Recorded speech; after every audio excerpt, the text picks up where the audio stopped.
more passion, more energy, more energy, more footwork, more footwork, This man loves his more commercials. energy. It's is that a commercial? Yeah. I don't remember if it's one of the I've just been yeah. seeing it on my Instagram reels. Like it's a sound. It's not a commercial. I think it It's started it's a off as a it's a commercial and TikTok then they sound. took the audio and put it to More energy, TikTok more videos as they energy, usually do. more passion. It's it's very catchy. You know somebody that needs more passion, a little bit Catchy in more the energy. sense you. McCole Carrie McCole Hardman. Boom, boom, boom, boom, boom, boom. Harry McCole Hardman, the newest oldest chief, Newest finally the back newest the newest chief. in a new number as well. He's no longer 17. He Do took a we already man's have a job and 17? his number. Oh, Well, they can't trade numbers mid-season. You cannot. bet. But I don't know who number 17 is, to be Richie honest. James. Richie James. Oh He's yeah, on the yeah, yeah, IR. yeah, yeah. Reggie Take his James. number. I've kind of forgotten about him actually. Wow, dude. Haven't seen him forever, man. Nobody's seen Don't, you in forever either, and you don't see us fucking forgetting about don't you forget either. about you, dude. Jeez. He's been on the IR for what, 3 weeks now? He's coming back soon. You've been Probably married not. for how long? I forgot that was a legitimate question. Oh, like 3 weeks, 4 weeks now. See? You've been on the IR too, dude. I don't know. Are you guys excited by this move at all? I know we talked about it a little bit. There have been rumors that going back and forth in Kansas City, it sounds like that all the Chiefs Twitter has been asking for Mecole to come back since he's barely been getting any work with the Jets. Now that he's back, do you think this elevates the wide receiver room? Are we happy to have him back? What are your thoughts? I know what your thoughts are. You hate this man. I'm not happy with him. I I think I don't think it makes a big enough impact to get anybody really excited. Like the amount of excitement that you should have as a Chiefs fan is like, oh my God, we got somebody we drafted back in the room. Like we got somebody who knows the playbook a little bit more. I mean, I guess he going to come in and take punt returning duties? Most likely, I would assume Yeah. So like, either him what we or do? It's Kadarius Tony not. goes back for the returner duties. No, we don't want Tony back there. I thought Tony did a great job last year when he he gonna was He get there. did, hurt. but exactly, we don't want him back there. I mean, he's not doing much on offense anyway, so I put him somewhere where he's gonna have some ability to do something, and he gets hurt. He gets hurt. The thing I hope what doesn't happen is like he comes in thinking he's like like top dog or like He is. He's top of the wide food receiver chain, number one. top of the food chain type shit. No, he's not. He's better than all the other He receivers wasn't we have even he outside of wasn't even good when he Rasheed. was here. He's probably. You're not wrong, but he is better and more experienced. It's so odd to hear that come out of your mouth He is to think that better. you think he's the number one receiver on this team. I guess you could say he's going to be number two behind Rasheed if Rasheed is actually the true number one, but you can't say he is because he doesn't get a majority of the snap share. Now, when he's out on the field, he's going to get a majority of the targets. We've seen that, but as far as snap share, that's how your that's how your dedicated numbers come in. Are you a number one? Are you number two? Are you a number three? Right now, the number one is MVS. He's got the most snaps out of any wide receiver. So hopefully he's coming in and going to remove MVS from that wide receiver number one slot because that guy doesn't do anything. And that's still going to keep Rasheed getting the same or more snaps than he's been getting. But I would assume maybe not in this game, but before the end of the year or within the next couple of weeks, Mecole Hardman's going to be wide receiver number one. No, that's something I have to disagree with you right there, man. Listen, he got what, 25 snaps for the Jets? He's going to be fresh for us, but he's not going to be out there doing everything he can to be wide receiver one. Yes, he's going to get open, and yes, he's going to get some of the other receivers open, but it's Mecole, man. He's not that type of receiver. I don't think he's going to have any bit much bigger of a role than when he did when he left us.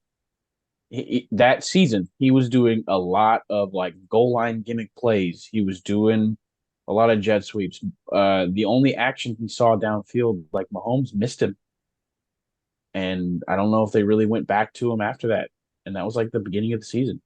Well, to be fair, he was only available for 6 games, and in all but one of those games, the beginning of the first week, he was injured. He had the what we had originally thought was a different issue. It now turns out that he had a pubis issue, muscle in that area, and then he ended up tearing his groin as well.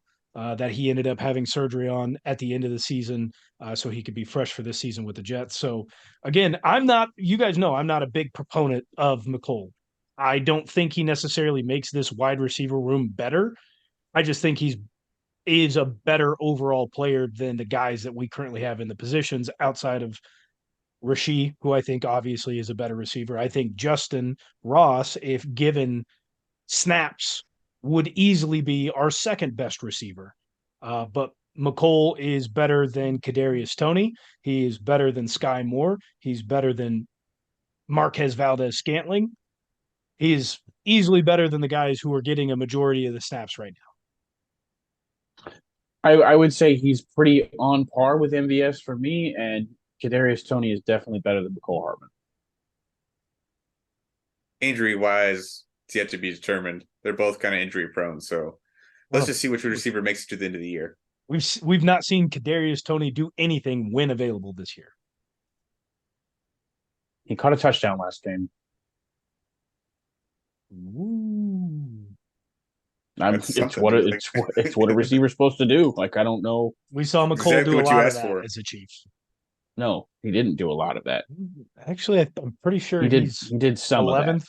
He's 11th in touchdowns as a Kansas City Chief receiver. It's because we are historically have bad receivers, You're not wrong. and he You're has not had wrong. Patrick Mahomes throwing to him this whole time he was a Chief. So chill out for We've me, got, big guy. we've got another guy who's probably going to be coming in. He was supposed to have his physical today, Thursday. It's now been pushed back to Friday, but most likely will not be leaving the facility without a deal in hand. Frank Clark, the Shark, is expected to be a Kansas City Chief before the end of the weekend. Is Obviously, this would not be corroborated suiting by up. anybody other than you, Ty Bob? Yeah, the gosh, now you're I gonna make mean, me he go is back and back in find it. And KC. I apologize He did for tweet out not he was in having that KC. available. no, I mean, you don't really need to pull up anything specific. I just need to know you're not just like pulling this one out of your ass. Like, No. I am not pulling it out of my out of my ass. It was Adam Teicher. It was Adam Teicher, Chiefs okay. beat reporter, uh, corroborated So this. you got to think the return of Frank Clark means 100% we're about to see better play out of Chris Jones, and he's going to secure Defensive Player of the Year, right? We're giving Chris Jones what he asked for. I think we're giving him the His boy ability Frank to. Clark is. I He had definitely the think we're ability giving him. without Frank Clark being there. He never won it This with is a him. moral victory. Make Chris feel good victory. Yeah. Just feel good. Yeah, maybe he'll come back on a team friendly deal next year.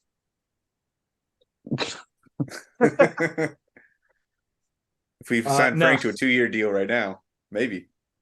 Lock him up. that also means Tybo was just talking about all the talent that we have on the D line. We've mentioned it in the last show as well. That means Charles Omenihu is going to be back this week. So if we bring in Frank Clark, we're just going to have rotation after rotation after rotation. But with incomings from Carey, Mecole Hardman, and Frank Clark, that means we do have to have outgoings, as we talked about with Mecole's new number being 12 instead of 17. That means that Montrell Washington, the wide receiver who was brought up to be our return specialist, has been cut. And sixth round pick, defensive tackle, I believe, out of Texas University, Keandre Coburn has also been waived. And the returner guy, obviously, they're a dime a dozen. Not a big deal. Coburn hadn't. What you said? Sixth round, fifth round, Sixth whatever. round. Like late round pick. Like not a lot of hype to live up to, but there was a lot of people that was like, hey, this guy might be something coming out of Texas, this late round draft pick, and the coaches Did definitely nothing. didn't see enough.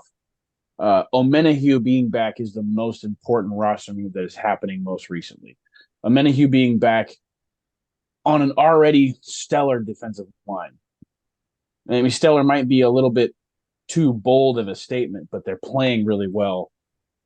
You know, Omenahue being back just even further solidified, probably adds another Pro Bowl level, like superstar type rusher, just defensive guy to that line. So I think with him coming back, he's going to add to everybody's stats this year, make everybody look a lot better than they have been recently.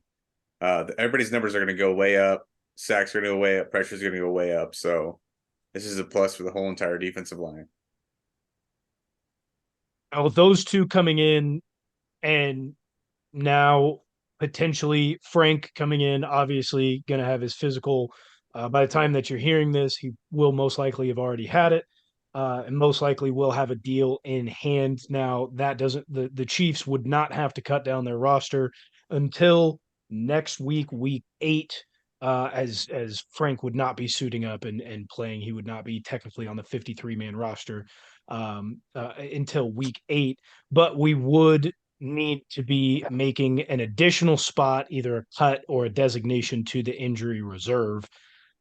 It is completely possible that we see Justin Watson go to the injured reserved list. Andy Reid in his press conference on Wednesday, I believe it was Wednesday, it might have just been today, did not rule out the possibility of Justin Watson hitting the IR yet. So that is something that could happen. If that doesn't happen, making way, then we would need to be looking for another cut, and that would potentially impact a kingdom favorite in Justin Ross. Yeah, unfortunately, man, that could be a that's the one guy possibility. you don't want it to be. There's literally what has this show been about since week one? God, we know how to like really hit on a topic. We want these young receivers to get snaps. They're showing a lot of promise. They're showing a lot of great stuff in small doses. You just let them play more, and they're going to acclimate. They're going to get better. They're going to develop into the players that we know or think that they can be. Justin Ross should not be the guy that gets cut. It honestly, it may be somebody that we may be surprised about that will be cut. Because unfortunately, if Justin Ross does get cut, I don't think he's clearing waivers going back to the practice squad. No, no shot. Is Bushman still on the 53? Bushman is still on the To cut 53. his bitch Yeah. ass. Sorry, Yeah. sorry, Matt, sorry, dude. Like, I don't, you're fourth string tight end. Come on, we don't need you. Yeah. You're not I really can't you're not really disagree. a bitch ass. I'm sorry. That was really mean.